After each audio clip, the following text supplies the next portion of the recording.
Hi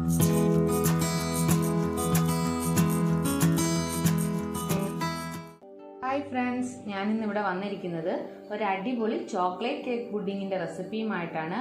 വെറും 150 രൂപ നിരക്കിലാണ് ഞാനിത് ചെയ്തിരിക്കുന്നത്. നമ്മൾ നല്ല വില കൊടുത്ത് വെളിയിൽ നിന്ന് വാങ്ങിക്കുന്ന ചോക്ലേറ്റ് കേക്കിൻ്റെ ടേസ്റ്റിനെ പോലും വെല്ലുന്ന ഒരു ചോക്ലേറ്റ് കേക്ക് പുഡിങ്ങാണ് ഇത്. അപ്പോൾ അതെങ്ങനെയാണ് തയ്യാറാക്കുന്നതെന്ന് നോക്കാം. അതിനായി ഞാൻ മീഡിയം സൈസിലുള്ള 2 ഓറിയോ പായ്ക്കാണ് എടുത്തിരിക്കുന്നത്.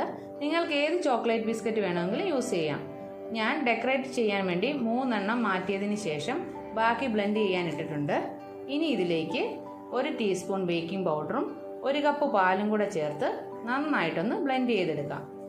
ഓൾറെഡി ബിസ്ക്കറ്റിന് മധുരം ഉള്ളത് കൊണ്ട് തന്നെ പഞ്ചസാരയുടെ ആവശ്യം വരുന്നില്ല. ഞാൻ ഓൾറെഡി ഒരു ബട്ടർ പേപ്പർ ഉപയോഗിച്ച് ബേക്കിംഗ് ട്രേ സെറ്റ് ചെയ്ത് വെച്ചായിരുന്നു. ഇനി ഇതിലേക്ക് നമ്മൾ മിക്സിയിൽ ബ്ലെൻഡ് ചെയ്തെടുത്ത ചോക്ലേറ്റ് മിക്സ്ചർ ഒഴിച്ചു കൊടുക്കാം. ഇനി ഇത് പ്രീഹീറ്റ് ചെയ്തൊരു പാത്രത്തിലേക്ക് ലോ ഫ്ലെയിമിൽ ഒരു 20 to 30 മിനിറ്റ്സ് ബേക്ക് ചെയ്യാൻ വെക്കാം. ഇത് 20 മിനിറ്റ് കൊണ്ട് ബേക്കായി വന്നിട്ടുണ്ട്. ഇനി ഇത് തണുത്തതിന് ശേഷം കൈ ഉപയോഗിച്ച് പൊടിച്ചെടുത്ത് മാറ്റി വെക്കാം. ശേഷം ചോക്ലേറ്റ് പുഡിങ്ങിന് ആവശ്യമായ ചോക്ലേറ്റ് മെൽറ്റ് ചെയ്തെടുക്കാം. അതിനായി ഒരു 150 ഗ്രാം ഡാർക്ക് കോമ്പൗണ്ടാണ് എടുത്തിരിക്കുന്നത്. ഞാൻ ഇതിലേക്ക് 3 ടേബിൾ സ്പൂൺ പാലും കൂടെ ഒഴിച്ചു കൊടുത്താണ് മെൽറ്റ് ചെയ്തെടുക്കുന്നത്. ഈ ഡാർക്ക് കോമ്പൗണ്ട് എന്ന് പറയുന്നത് 80 രൂപയ്ക്ക് കിട്ടുന്ന 400 ഗ്രാമിൻ്റെ ചോക്ലേറ്റ് ബാറാണ്. ഇതെല്ലായിടത്തും അവൈലബിൾ ആണ്. ഇല്ലെങ്കിൽ മറ്റേതെങ്കിലും ചോക്ലേറ്റ് യൂസ് ചെയ്താലും മതി. ഇനി ഇത് സ്മൂത്തായിട്ട് മെൽറ്റ് ചെയ്ത് മാറ്റി വെക്കാം.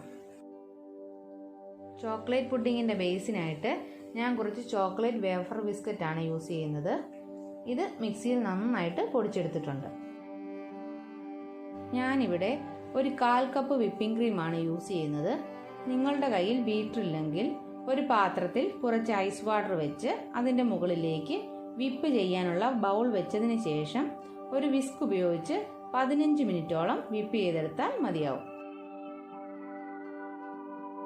ഇനി ഇതിലേക്ക് നേരത്തെ തണുക്കാൻ വെച്ച ചോക്ലേറ്റ് സിറപ്പിൽ നിന്ന് ഒരു 3 ടേബിൾ സ്പൂൺ ചേർത്ത് കൊടുക്കുന്നുണ്ട്. ശേഷം നന്നായിട്ട് വിപ്പ് ചെയ്തെടുക്കാം. പിന്നെ ഏതെങ്കിലും ഫംഗ്ഷൻ ഒക്കെ ഉണ്ടെങ്കിൽ ഇതുപോലെ വെറൈറ്റി ആയിട്ട് കേക്ക് പുഡിംഗ് ഒക്കെ തയ്യാറാക്കി നിങ്ങൾക്ക് സെർവ് ചെയ്യാവുന്നതാണ്.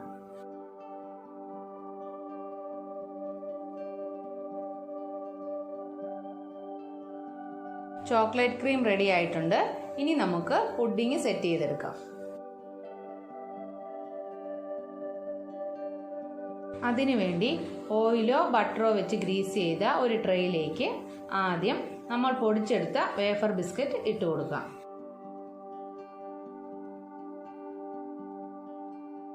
ഇനി ഇത് ഈവനായിട്ട് സ്പ്രെഡ് ചെയ്തതിന് ശേഷം ഒരു സ്പൂണോ സ്പാച്ചിലോ ഉപയോഗിച്ച് നന്നായിട്ട് പ്രസ് ചെയ്ത് കൊടുക്കാം. അടുത്തതായി നേരത്തെ കൈകൊണ്ട് പൊടിച്ചെടുത്ത ഓറിയോ കേക്കിൻ്റെ പകുതി ഇതിലേക്ക് ഇട്ട് കൊടുക്കാം. വീണ്ടും സ്പാച്ചുല ഉപയോഗിച്ച് നന്നായിട്ട് പ്രസ് ചെയ്ത് കൊടുക്കാം. അടുത്തതായി വിപ്പ് ചെയ്തെടുത്ത ക്രീം ഇതിൻ്റെ മുകളിലേക്ക് സ്പ്രെഡ് ചെയ്ത് കൊടുക്കണം. പിന്നെ നിങ്ങൾ എൻ്റെ വീഡിയോ സബ്സ്ക്രൈബ് ചെയ്യാതെയാണ് കാണുന്നതെങ്കിൽ മറക്കാതെ ഒന്ന് സബ്സ്ക്രൈബ് ചെയ്തേക്കണേ.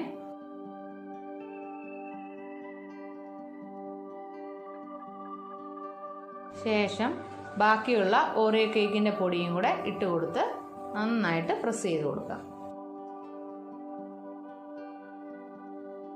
ഇനി ലാസ്റ്റ് ലെയറായിട്ട് നമ്മൾ തണുപ്പിച്ചെടുത്ത ചോക്ലേറ്റ് സിറപ്പാണ് ചേർത്ത് കൊടുക്കുന്നത്. ഇനി നിങ്ങൾക്ക് ഇഷ്ടമുള്ള രീതിയിൽ കേക്ക് പുഡിംഗ് ഡെക്കറേറ്റ് ചെയ്തെടുക്കാം.